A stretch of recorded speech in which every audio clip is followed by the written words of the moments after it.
Hello everyone, I am Shreya. Welcome to Ada 24/7 School. Guys, today we are going to discuss our previous chapter electrochemistry. Electrochemistry हमारे class 12th का chapter number 3 है, जिसमें हम लोग कुछ topic को discuss कर चुके हैं और आज एक नया टॉपिक लेकर आए हैं. चलिए गाइस देख लेते हैं वो कौन कौन से टॉपिक्स हैं जो हम लोग अपने प्रीवियस लेक्चर में डिस्कस कर चुके हैं और वो कौन सा टॉपिक है जो आज के सेशन में हम लोग करने वाले हैं. बच्चे, अगर बात करें प्रीवियस लेक्चर की तो इलेक्ट्रोकेमिकल सेल यानी कि galvanic cell, Daniell cell, measurement of standard electrode potential को हम लोग लेक्चर नंबर 1 में डिस्कस कर चुके हैं. नर्स्ट इक्वेशन और इसके इक्विलिब्रियम कांस्टेंट को हम लोग डिस्कस कर चुके हैं. गाइस, आपको ध्यान होगा जब लेक्चर नंबर 1 में हमने गैल्वेनिक सेल और डैनियल सेल को पढ़ा था तो मैंने आपको बताया था कि उसमें एक छोटा सा डिफरेंस होता है, बस उसकी ऑक्सीडेशन एंड रिडक्शन रिएक्शन के जो बीकर्स हैं उनका प्लेस चेंज हो जाता है, यानी left to right, right to left हो जाता है. बस इतना सा डिफरेंस है आपके गैल्वेनिक एंड डैनियल सेल में. सब बाकी रिएक्शंस, किस तरीके से रिएक्शंस होती हैं, किधर ऑक्सीडेशन रिएक्शन होती है, किधर आपकी रिडक्शन रिएक्शन होती है, इन सभी के बारे में हम लोगों ने लेक्चर नंबर 1 में डिस्कस किया था. नेक्स्ट इक्वेशन हमको बताती है कि डिफरेंट कॉन्सेंट्रेशंस पे आपकी रिएक्शन कैसे अंडरगो करती है, कैसा अपना बिहेव शो करती है. यानी नेक्स्ट इक्वेशन डिफरेंट कॉन्सेंट्रेशन पर रिएक्शंस के बारे में और उनके इक्विलिब्रियम कांस्टेंट के बारे में एक्सप्लेन करती है, जिसको कि हम लोगों ने लेक्चर नंबर 2 में डिस्कस कर लिया था. थर्ड बात कर लेते हैं conductance of electrolytic solution. Electrolytic solution में हमारा कंडक्टेंस कैसा होता है, यानी जितने ज्यादा आयंस उतना ज्यादा कंडक्टेंस. इसके बारे में हम लोगों ने लेक्चर नंबर 3 में बात किया है. Measurement of conductivity in ionic solution. Ionic solution में आप कैसे मेजर करोगे कंडक्टिविटी का, इसके बारे में. साथ में variation of conductivity, molar conductivity with concentration, इन सभी टॉपिक को हम लोगों ने लेक्चर नंबर 3 में डिस्कस किया है.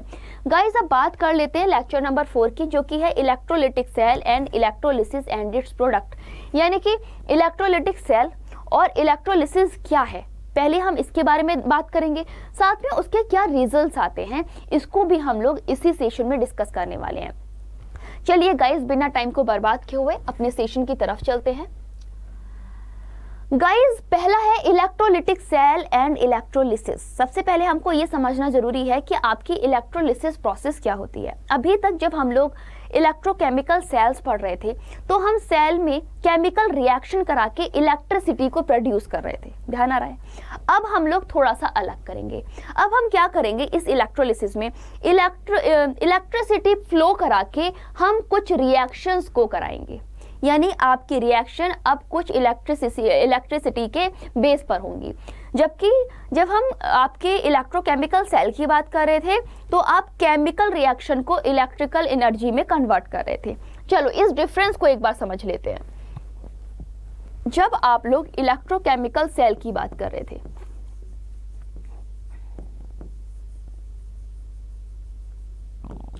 तो क्या हो रहा था, तो हमारी केमिकल रिएक्शन हो रही थी. क्या हो रहा था, केमिकल रिएक्शन हो रही थी. और ये जो केमिकल रिएक्शन है ना आपकी गाइस, ये केमिकल रिएक्शन आपको क्या दे रही थी, इलेक्ट्रिकल एनर्जी दे रही थी.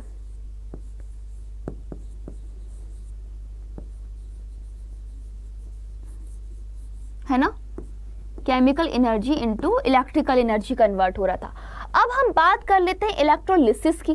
किसकी बात कर रहे हैं अब हम, इलेक्ट्रोलिसिस की. तो इसको भी देख लो जरा. इलेक्ट्रोलिसिस में क्या होगा, इलेक्ट्रोलिसिस में हम एक इलेक्ट्रिसिटी को फ्लो कराएंगे. क्या करेंगे,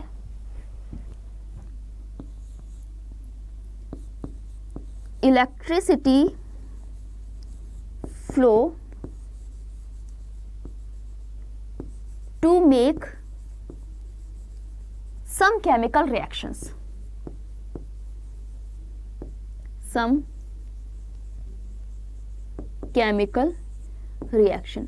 अब हम इलेक्ट्रिसिटी को प्रोड्यूस करके कुछ केमिकल रिएक्शंस को कराएंगे. तो ये था डिफरेंस आपके इलेक्ट्रोकेमिकल सेल और इलेक्ट्रोलिसिस में. तो इलेक्ट्रोकेमिकल सेल में हम लोग already galvanic cell, Daniell cell पढ़ चुके हैं. अब गाइस, और साथ में कंडक्टेंस के बारे में भी पढ़ चुके हैं कि कंडक्टेंस आपका क्या होता है, रो L/A होता है ना. क्या होता है, रो एल ओवर ए होता है। और गाइज आपका क्या कप्पा क्या होता है? कप्पा आपका होता है रो ओवर जी स्टार, राइट, ए ओवर जी स्टार, ये आपका कप्पा होता है। तो ये इतना चीज़ें हम लोग ऑलरेडी पढ़ चुके थे। अब आगे की बात करते हैं। An electrolytic cell external source of voltage is used to bring about a chemical reaction। अब हम क्या करेंगे, एक एक्सटर्नल सोर्स ऑफ वोल्टेज लगाएंगे जो कि आपकी इलेक्ट्रिसिटी का फ्लो कराएगा, और जब ये फ्लो होगा आपके सॉल्यूशन में तो गाइस एक केमिकल रिएक्शन होगी। क्या होगी? एक केमिकल रिएक्शन होगी। The electrochemical process are great importance in the laboratory in chemical industry। Guys physical chemistry में जब आप पोस्ट ग्रेजुएशन करोगे या फिर किसी हायर डिग्री में जाओगे तो आप ये इलेक्ट्रोलिसिस के प्रैक्टिकल्स करोगे। ये कैसे होते हैं चलो एक बार देख लेते हैं, इसको समझ लेते हैं। जैसे कि आपके बीकर में एक तो आपका हो गया कैथोड और एक हो गया एनोड। तो गाइज मान लो आपकी दो रिएक्शंस होंगी, ठीक है, दो रिएक्शंस होंगी, एक होगी एनोड पर और एक होगी कैथोड पर। यही तो दो रिएक्शंस होंगी, है ना। और ये दो रिएक्शंस क्या करेंगी? इलेक्ट्रिसिटी को कंडक्ट करेंगी। कैसे करेंगी इसके बारे में बात कर लेते हैं। ये हमारा इलेक्ट्रोलाइट है जिसमें आपके ये दोनों इलेक्ट्रोड्स डूबे हुए हैं। जब इलेक्ट्रिसिटी का फ्लो होता है तो क्या होता है? इसमें करंट फ्लो होता है और करंट फ्लो होने से कुछ केमिकल रिएक्शंस होती हैं। नेक्स्ट देखो, One of the simplest electrolytic cell consist of two copper strip। ये क्या करते हैं? जो आपका simplest electrolytic cell होता है वो आपकी 2 कॉपर स्ट्रिप रखता है। एक ये कॉपर स्ट्रिप हो गई और दूसरी ये कॉपर स्ट्रिप हो गई। Dipped in aqueous solution of copper sulphate, और कॉपर सल्फेट के सॉल्यूशन में ये डिप्ड होते हैं, ठीक। Apply to the two electrodes, then Cu ion discharge at the cathode। Cu ion आपके कहाँ डिस्चार्ज होंगे? कैथोड पर। जैसे मान लो ये आपका अगर कैथोड है और ये आपका एनोड है तो गाइस आपका क्या होगा? एक सेकेंड, मैं जरा इसको आपके एनसीईआरटी की ही पोजीशन में लिख देती हूँ वरना पता चला आप कंफ्यूज हो गए। एनोड और ये आपका कैथोड, ठीक है। तो अब देखो कैथोड पर बोला गया है कि हमारे Cu प्लस 2 आयंस निकलते हैं, ठीक है। और ये कैसे होता है? निगेटिवली चार्ज है एट द कैथोड, जो कि आपका निगेटिवली चार्ज है। सही बात है, कैथोड आपका निगेटिवली चार्ज होता है और ये आपको फॉलोइंग रिएक्शन देता है। यानी कि जब ये आपका Cu प्लस 2 आयन इससे इलेक्ट्रॉन लेकर इससे इलेक्ट्रॉन एक्सेप्ट करेगा और खुद 2 इलेक्ट्रॉन एक्सेप्ट करके कॉपर में कन्वर्ट हो जाएगा, कॉपर में कन्वर्ट हो जाएगा। तो गाइज अब आप क्या देख रहे हो? यहां से आपका कॉपर में गया, +2 से 0 में गया, ये है आपका +2, है ना। क्या है ये है आपका +2 और ये इसकी ऑक्सीडेशन है 0, यानी कि आपका रिडक्शन हो गया, यानी कि आपका रिडक्शन हो गया, है ना। पहली रिएक्शन समझ में आ गई। अब देखो जब इसके इलेक्ट्रॉन इधर जा रहे हैं यानी कि इस सॉल्यूशन में Cu प्लस 2 डिसॉल्व हो रहे हैं, है ना। क्या हो रहे हैं? Cu प्लस 2 इसमें डिसॉल्व हो रहे हैं, यानी कि गाइस कॉपर का ऑक्सीडेशन होगा नेक्स्ट रिएक्शन में। अब देखो copper metal deposit on the cathode at, ये तो बात हो गई पिछली रिएक्शन की। एट द एनोड, अब एनोड पर क्या होगा? Copper is converted into Cu plus 2 ion. अब देखो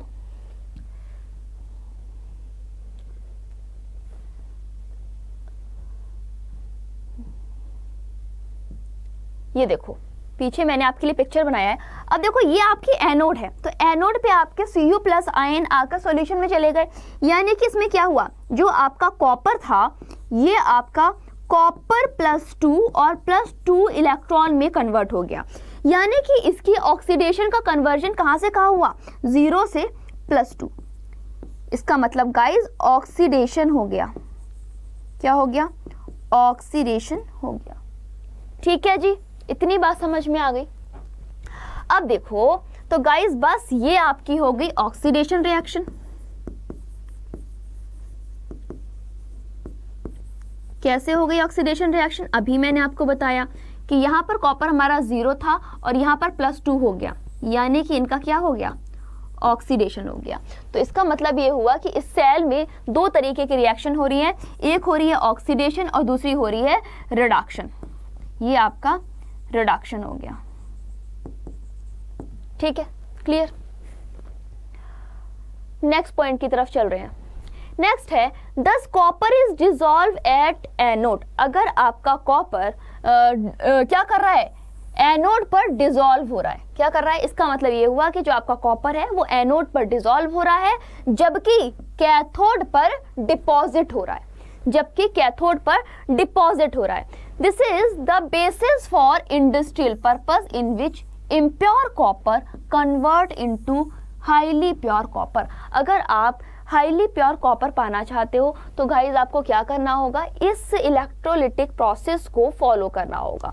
इस इलेक्ट्रोलिटिक प्रोसेस से क्या होगा, impure copper to pure copper मिल जाएगा। क्लियर, ये है आपका इसका पूरा कंप्लीट कंक्लूजन। नेक्स्ट देखो, the impure copper is made up, just a minute बच्चे। नेक्स्ट है the impure copper is made on an anode. ये जो आपका इम्प्योर कॉपर है किस पर बनता है, एनोड पर। That dissolve in passing current, जो कि आपके करेंट पास करने पर डिसॉल्व होता जाता है। And pure copper is deposit at cathode, और जो आपका प्योर कॉपर है वो आपके कैथोड पर डिपॉजिट होता है। क्या होता है, कैथोड पर डिपॉजिट होता है। मतलब ये हुआ, अगर मैं इसको सिंपल लिख दूं तो एनोड पर आपकी क्या प्रोसेस हो रही है, एनोड पर आपकी ऑक्सीडेशन हो रही है, यानी कि कॉपर डिसॉल्व हो रहा है। ठीक, नेक्स्ट देखो, अगर बात करूं मैं कैथोड की तो इस पर आपका कॉपर डिपॉजिट हो रहा है, यानी कि रिडक्शन हो रहा है।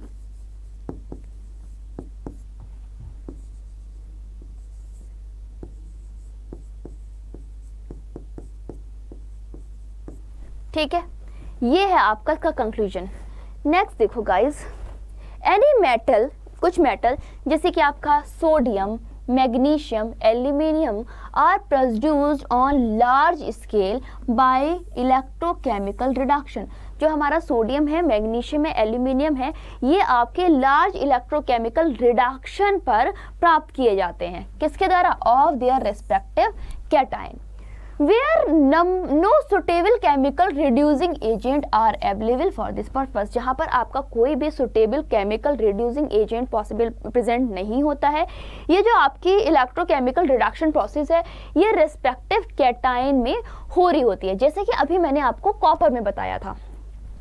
Sodium and magnesium are produced by the electrolysis by their fused chloride and aluminium is produced by electrolysis of aluminium oxide in the cryolite। जब आपके क्रायोलाइट में एल्यूमिनियम का इलेक्ट्रोलिसिस होता है तो गाइस आपका प्योर एल्यूमिनियम बनता है। इसी तरीके से अगर बात की जाए मैग्नीशियम की या फिर आपके अनदर एलिमेंट्स की, तो वो भी आपके फ्यूज्ड इलेक्ट्रोकेमिकल रिडक्शन पर बनते हैं। ठीक है, और इसमें इलेक्ट्रोलिसिस कौन सा यूज होता है, फ्यूज क्लोराइड। क्लियर। नेक्स्ट है quantitative aspect of electrolysis. What is quantitative aspect of electrolysis? Guys, हमारे इलेक्ट्रोलिसिस पर सबसे पहले फेराडे ने काम किया था, जिन्होंने about quantitative aspect of electrolysis को रिकॉग्नाइज किया या फिर प्रोड्यूस किया। तो वो कौन थे? वो थे हमारे Michael Faraday. Michael Faraday was the first scientist who discovered quantitative aspect of electrolysis, और उन्होंने 2 रूल दिए। कौन कौन से, चलो देख लेते हैं। Faraday's law of electrolysis, after his extensive investigation on electrolysis of solution and melt electrolysis, Faraday published his result on the form of following well-known Faraday's 2 laws of electrolysis। उन्होंने जब इलेक्ट्रोलिसिस पर इलेक्ट्रोलिसिस के फिर electrolysed के quantitative aspect पे काम करना शुरू किया, तो उन्होंने अपने कुछ रिजल्ट्स दिए, और उन्होंने अपने रिजल्ट्स 2 लॉज के बेस पर दिए। वो कौन कौन से लॉ थे? पहला था इनका फर्स्ट लॉ और सेकेंड था इनका सेकेंड लॉ। इन दो के बेस पर इन्होंने अपने रिजल्ट दिए। तो गाइस फोर्स लॉ क्या कह रहा है, the amount of chemical reaction which occur at any electrode during electrolysis, एक ऐसी केमिकल रिएक्शन जो आपके इलेक्ट्रोड पर होती है। कब? जब आपका इलेक्ट्रोलिसिस की प्रोसेस में एक ऐसी केमिकल रिएक्शन जो किसी इलेक्ट्रोड पर होती है, ठीक है, by a current is proportional to the quantity of electricity. तो जो आपका करंट है, जो आपका करंट आई है, वो किसके डायरेक्टली प्रोपोर्शनल होगा? वो क्वांटिटी के डायरेक्टली प्रोपोर्शनल होगा। किसकी? क्वांटिटी ऑफ इलेक्ट्रिसिटी के डायरेक्टली प्रोपोर्शनल होगा। Clear? Pass through the electrolyte, जो कि आपके इलेक्ट्रोलाइट में पास की जा रही है। मतलब ये मान लो कि एक कोई बीकर है जिसमें आपकी कोई केमिकल रिएक्शन हो रही है। क्या हो रही है? कोई केमिकल रिएक्शन हो रही है। तो गाइज ये जो आपका इसमें बहने वाली इलेक्ट्रिसिटी है, ये किस पर डिपेंड करेगी? ये आपकी उस क्वांटिटी पर डिपेंड करेगी जो जितनी आपकी इलेक्ट्रिसिटी उसमें फ्लो हो रही है, यानी जितना आप वोल्टेज उसमें दे रहे हो। क्लियर? नेक्स्ट है सेकेंड लॉ। सेकेंड लॉ क्या कह रहा है? The amounts of different substance liberated by the same quantity of electricity. अगर बात करें हम डिफरेंट सब्सटेंस की जो कि इलेक्ट्रिसिटी की सेम क्वांटिटी को लिबरेट करते हैं, pass through the electrolytic solution, और ये इलेक्ट्रोलिटिक सॉल्यूशन में पास होते हैं। Guys these are proportional to their chemical equivalent weights. ये आपके केमिकल इक्विवेलेंट वेट के डायरेक्टली प्रोपोर्शनल होते हैं। अब इस चीज़ को जरा समझो। देखो, हमने बात करी है डिफरेंट अमाउंट की liberated by the same quantity of electricity. मतलब अगर आपकी एक पर्टिकुलर क्वांटिटी इलेक्ट्रिसिटी की फ्लो की जा रही है, तो जो आपके उस क्वांटिटी में, उस अमाउंट ऑफ इलेक्ट्रिसिटी में जो पर्टिकुलर सब्सटेंस आपके लिबरेट हो रहे हैं, वो आपके किसके डायरेक्टली प्रोपोर्शनल है? वो आपके उस सब्सटेंस के एटॉमिक वेट, मेटल नंबर, और या फिर रिड्यूस कैटायन के नंबर ऑफ कैटायन के डायरेक्टली प्रोपोर्शनल होते हैं, है ना। सिंपल अगर बोले तो केमिकल इक्विवेलेंट वेट के डायरेक्टली प्रोपोर्शनल होते हैं। ठीक है, किसके? ई क्यू के डायरेक्टली प्रोपोर्शनल होता है, यानी कि आई आपके किसके डायरेक्टली प्रोपोर्शनल जाता है? ये जाता है ई क्यू वेट के। ठीक, नेक्स्ट देखो, there is no constant current. यहाँ पे कोई भी कांस्टेंट करेंट नहीं होता। Source available during Faraday's time. जब आपके फेराडे टाइम की बात करें, मतलब आप कितने नंबर ऑफ कैटायन या फिर कितने नंबर ऑफ आयंस आपके प्रोड्यूस हो रहे हैं, वो इसमें आपका कोई भी नंबर कांस्टेंट नहीं है करेंट का, कि आपकी इस पर्टिकुलर इतनी क्वांटिटी के करेंट पर इतने आपके फेराडेज आयंस आएंगे या फिर इतने आपके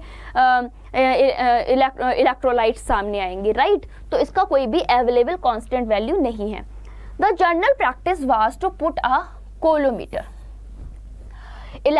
जो कि आपका एक स्टैंडर्ड इलेक्ट्रोलिटिक सेल है। कोलोमीटर क्या है? एक स्टैंडर्ड इलेक्ट्रोलिटिक सेल है, जो अगर हम इसकी बात करें कोलोमीटर की, ये क्या करता है? इलेक्ट्रिसिटी की क्वांटिटी को डिफाइन करता है। क्या करता है? कि आपकी कितनी क्वांटिटी आपने इलेक्ट्रिसिटी की फ्लो कर दी है, इसके बारे में आपको नॉलेज देता है। पास फ्रॉम अमाउंट ऑफ मेटल, जो कि आपके मेटल से पास हो सकती है, उस क्वांटिटी की बात करता है। इलेक्ट्रिसिटी की उस क्वांटिटी की बात करता है जो आपके अमाउंट ऑफ मेटल से पास हो चुकी है।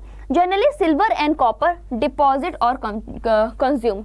जनरली क्या होता है? सिल्वर है, कॉपर है, ये ऐसे आपके मेटल हैं जो कि आपके आसानी से डिपॉजिट और कंज्यूम हो जाते हैं। जैसे कि आपकी अगर एनोड पर रिएक्शन हो रही है तो आपका क्या हो रहा है?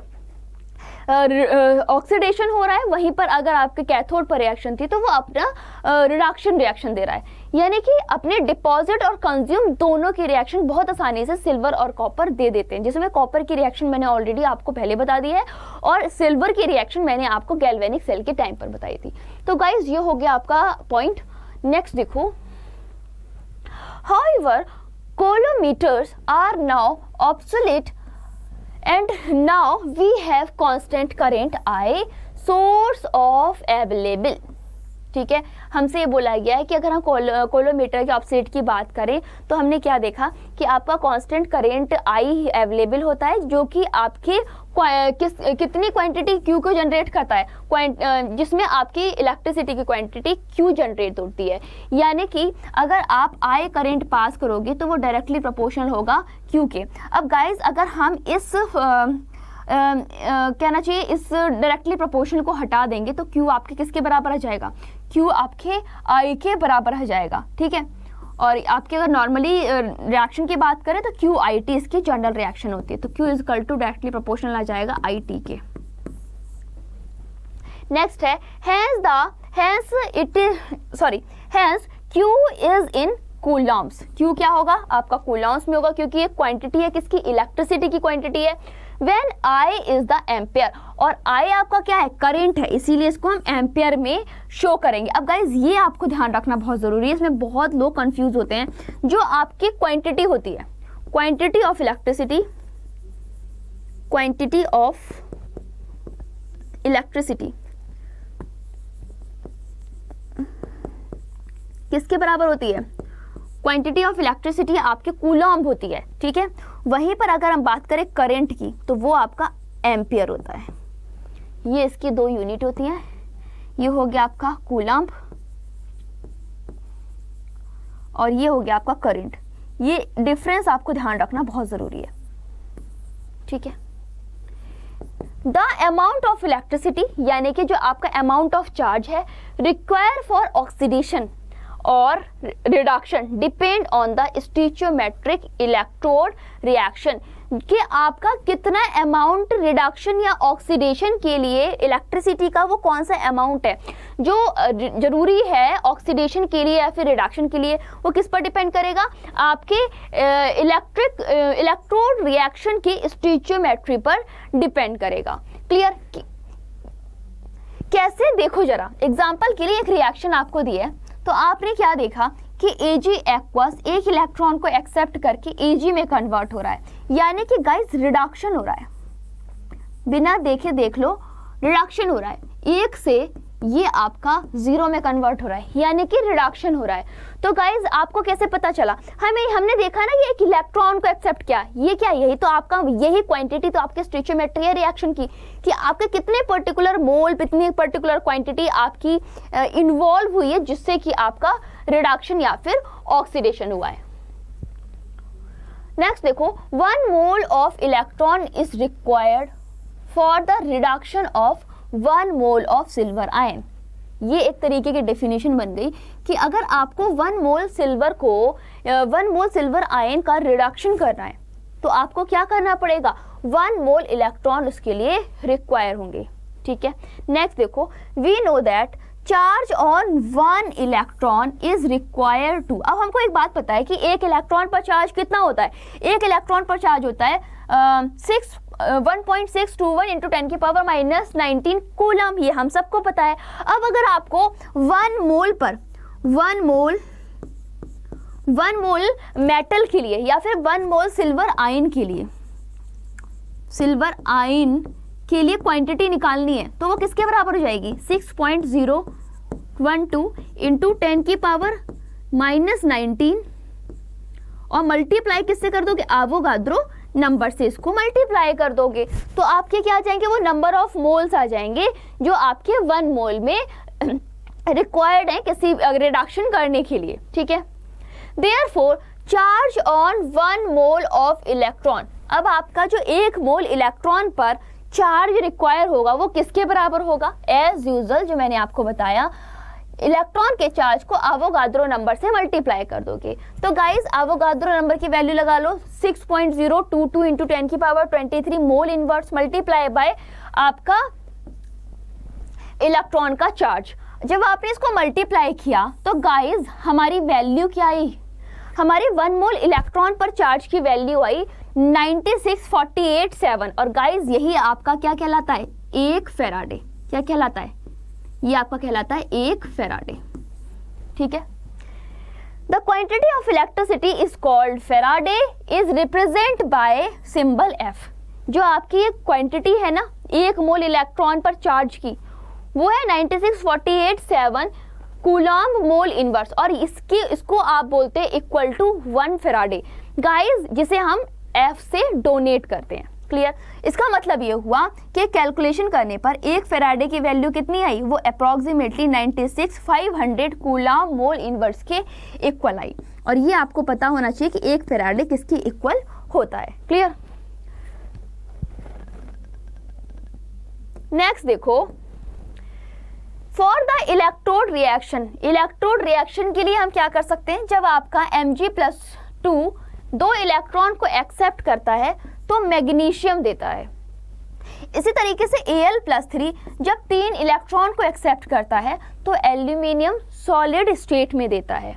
तो गाइस क्या पता चला, it is obvious that 1 mole of Mg+2 and Al+3, अगर हम मैग्नीशियम की बात करें तो Mg+2 और एल्यूमिनियम की बात करें तो Al+3, गाइस ये होगा एक्वस में।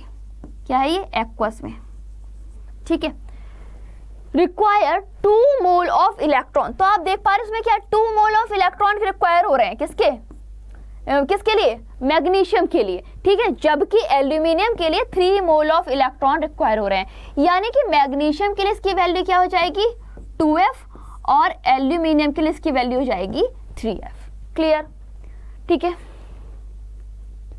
नेक्स्ट देखो, the charge pass through the electrolytic cell during electrolysis is equal to the, आपका एक चार्ज जो कि इलेक्ट्रोलिटिक सेल में इलेक्ट्रोलिसिस के टाइम पर फ्लो हो रहा है, Q, ठीक है, वो किसके डायरेक्टली प्रोपोर्शनल है? Directly proportional equal to the product of current and time. ये आपके product of current and time के डायरेक्टली प्रोपोर्शनल होता है। क्लियर। अगर बात करें हम मेटल के कमर्शियली प्रोडक्शन की, तो गाइज इसमें जो आपका करंट फ्लो होगा वो आपका 50,000 एम्पियर से भी ऊपर का होगा। और अगर 50,000 एम्पियर से ऊपर का आपका करंट फ्लो हो रहा है, इसका मतलब यहाँ पर आपके फेराडे की क्वांटिटी कितनी है? 0.518 फेराडे पर second.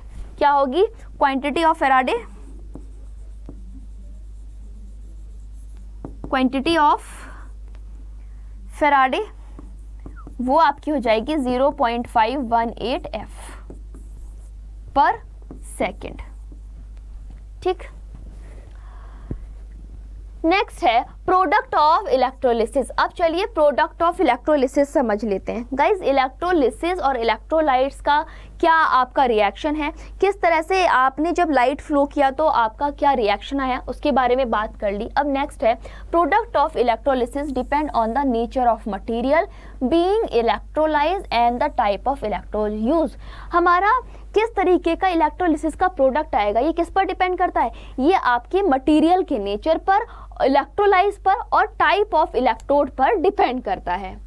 If electrode is inert, अगर आपका इलेक्ट्रोड इनर्ट है इसका मतलब क्या होगा, जैसे कि आपका प्लेटिनम है, गोल्ड है, ये आपके इनर्ट इलेक्ट्रोड है ना, तो गाइज ये प्रेसिपिटेट नहीं होंगे, है ना। It does not precipitate in the chemical reaction, ये कोई प्रेसिपिटेशन नहीं देंगे। इसका मतलब ये है कि ये सोर्स और सिंक ऑफ इलेक्ट्रॉन की तरह बिहेव करेंगे। दूसरे शब्दों में कहें कि अगर आपके इलेक्ट्रोड रिएक्टिव है तो गाइज क्या होगा, तो ये इलेक्ट्रोड रिएक्शन में अपना प्रेसिपिटेशन देगा। मतलब ये हुआ कि जो आपका इलेक्ट्रोलिसिस का प्रोडक्ट आएगा वो रिएक्टिव के लिए और इनर्ट के लिए अपनी अलग अलग बिहेव को शो करेगा। क्लियर। रिएक्टिव में प्रेसिपिटेशन आएगा, इनर्ट में प्रेसिपिटेशन नहीं आएगा। प्रोडक्ट ऑफ इलेक्ट्रोलिसिस किस पर डिपेंड करता है? Different type of oxidizing and reducing species पर डिपेंड करता है प्रेजेंट इन इलेक्ट्रोलिटिक सेल, जो कि आपकी इलेक्ट्रोलिटिक सेल पर में रिएक्शंस होती है and their standard electrode potential, किस पे? With respect to their standard electrode potential.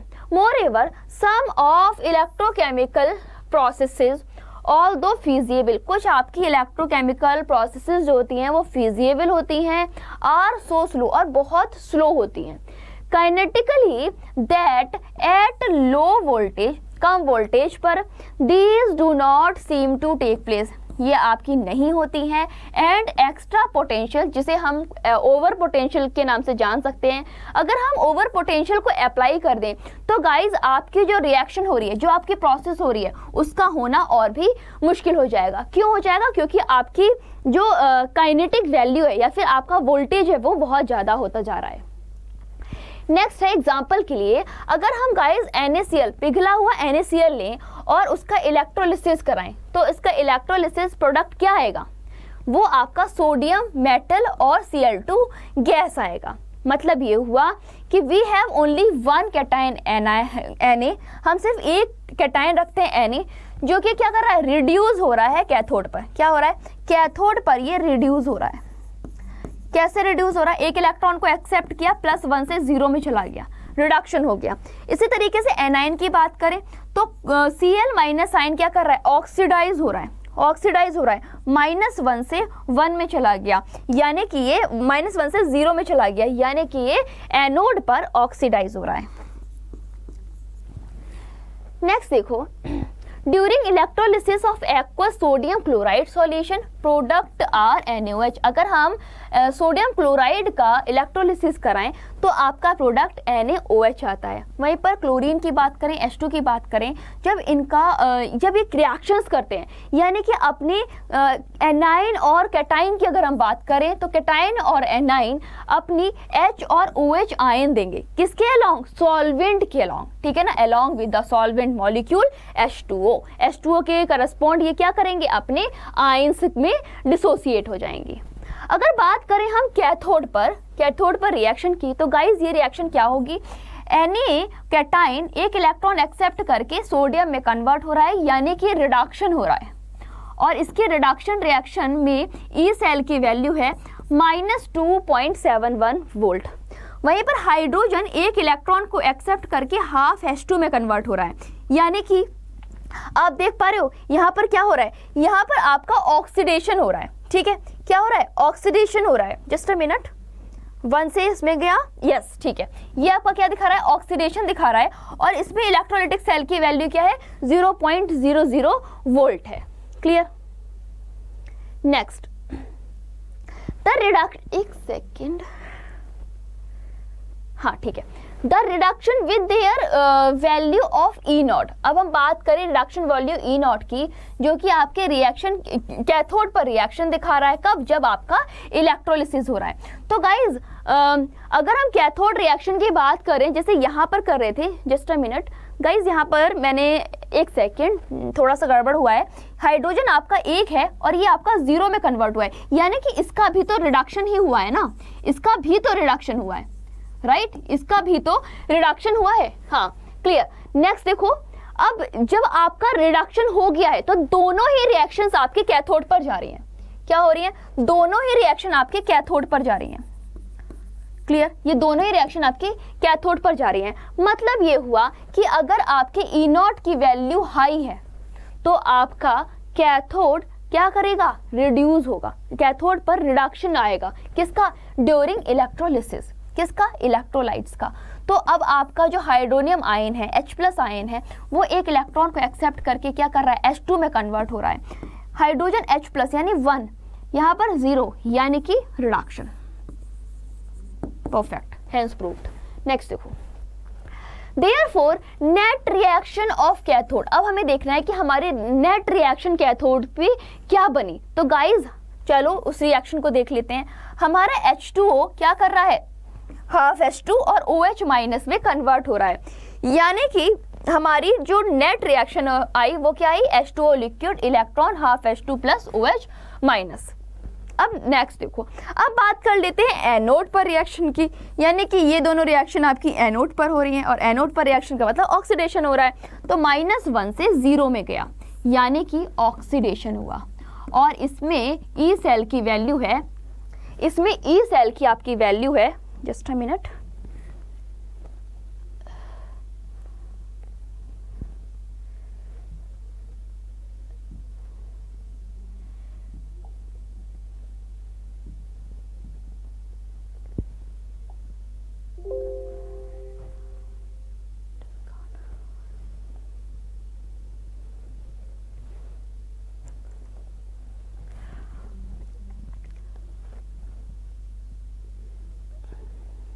इसमें आपके ई सेल की क्या वैल्यू है। गाइस देखो जरा, ये आपका एनोड पर रिएक्शन जा रही है। जब एनोड पर रिएक्शन जा रही है इसका मतलब ये ऑक्सीडेशन हो गया, तो आपका -1 से 0 यानी कि ऑक्सीडेशन, और ई सेल की वैल्यू हो गई आपकी 1.36 वोल्ट। वहीं पर H2O की बात करें, वाटर आपका 0 से किस में जा रहा है, +1 में, यानी कि आपका क्या हुआ, ऑक्सीडेशन हुआ। यहाँ पर भी देखो 0 से 0 में, यानी कि ऑक्सीडेशन।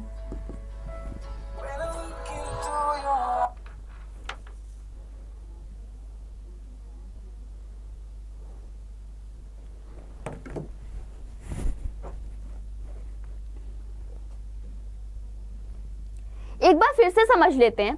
देखो ये आपके रिएक्शन, ऑक्सीडेशन रिएक्शन एनोड पर हो रही है। गाइस जब आपका Cl माइनस आयन, यानी कि ऑक्सीडेशन आपका है -1, ये आपका 0 में चला गया, यानी कि रिएक्शन में ऑक्सीडेशन हो गया। ई सेल की वैल्यू 1.36 वोल्ट आ गई। वहीं पर अगर वाटर की बात करें तो 0 से +1 में जाने का मतलब ऑक्सीडेशन हो गया। एंड गाइस एक बार आपकी ई सेल की वैल्यू क्या आ गई, 1.23 वोल्ट, यानी कि आपका ऑक्सीडेशन हो गया।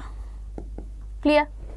नेक्स्ट देखो, नेक्स्ट है the reaction at anode with lower value of E not.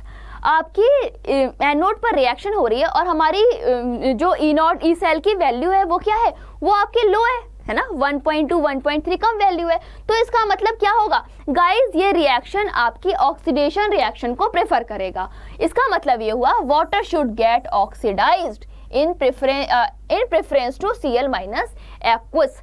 मतलब आपका ये हुआ कि जो आपका वाटर था वो ऑक्सीडाइज हो गया, किसके प्रेफरेंस में, क्लोराइड आयन के प्रेफरेंस में। However on account of over potential of oxygen, अगर हम ऑक्सीजन का ओवर पोटेंशियल करते हैं तो गाइज आपकी फिर से एक बार ऑक्सीडेशन रिएक्शन ही पॉसिबल होगी।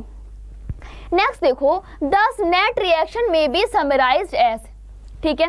तो आपकी जो नेट रिएक्शन है उससे हम कैसे समराइज कर सकते हैं, NaCl जब आपका हाइड्रोलिसिस होगा तो Na+ और Cl- बनेगा। क्लियर। कैथोड जब आपके वाटर से E-, देख रहे हो, वाटर लिक्विड की रिएक्शन, जब आपका वाटर एक इलेक्ट्रॉन को एक्सेप्ट कर रहा है तो आपका किस में, H2 में कन्वर्ट हो रहा है, यानी कैथोड पर रिएक्शन जारी है। ठीक है, कैथोड पे क्या जाती है, रिडक्शन। नेक्स्ट देखो, Cl- Cl2 में कन्वर्ट हो गया, -1 से 0 में चला गया, यानी कि ऑक्सीडेशन हो गया। नेट रिएक्शन की बात करें तो NaCl + H2O, Na+ OH- H2O, H2 + Cl2। तो ये आपकी नेट रिएक्शन आ गई। Guys standard electrode potential are replace by electrode potential given by Nernst equation. जो हमारे स्टैंड इलेक्ट्रोड पोटेंशियल है उसे हम किससे रिप्लेस कर सकते हैं, इलेक्ट्रोड पोटेंशियल से रिप्लेस कर सकते हैं, जो कि नस्ट इक्वेशन द्वारा दिया गया है। इससे क्या होगा, आपके कॉन्सेंट्रेशन पर इफेक्ट पड़ेगा। हमको पता है ना कि नस्ट इक्वेशन क्या करता है, डिफरेंट कॉन्सेंट्रेशन के इफेक्ट को शो करता है।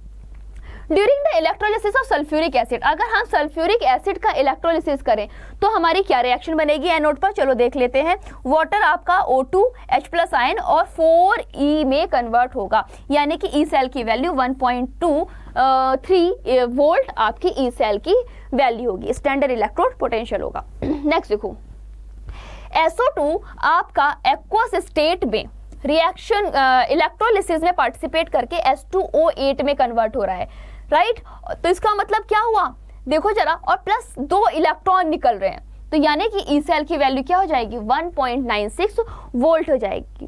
गाइस लास्ट है, for dilute sulphuric acid reaction preferred but at higher concentration of H2SO4 reaction is preferred.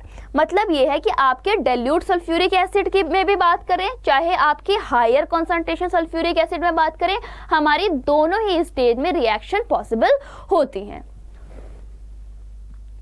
तो गाइज ये था हमारा टॉपिक जिसमें कि हम लोगों ने अबाउट इलेक्ट्रोलिसिस एंड इलेक्ट्रोलाइट्स और उसके प्रोडक्ट्स के बारे में डिस्कस किया। तो प्यारे बच्चे अभी के लिए बस इतना ही। Thanks for watching. Next lecture में कुछ और बेहतर पढ़ेंगे। Thank you.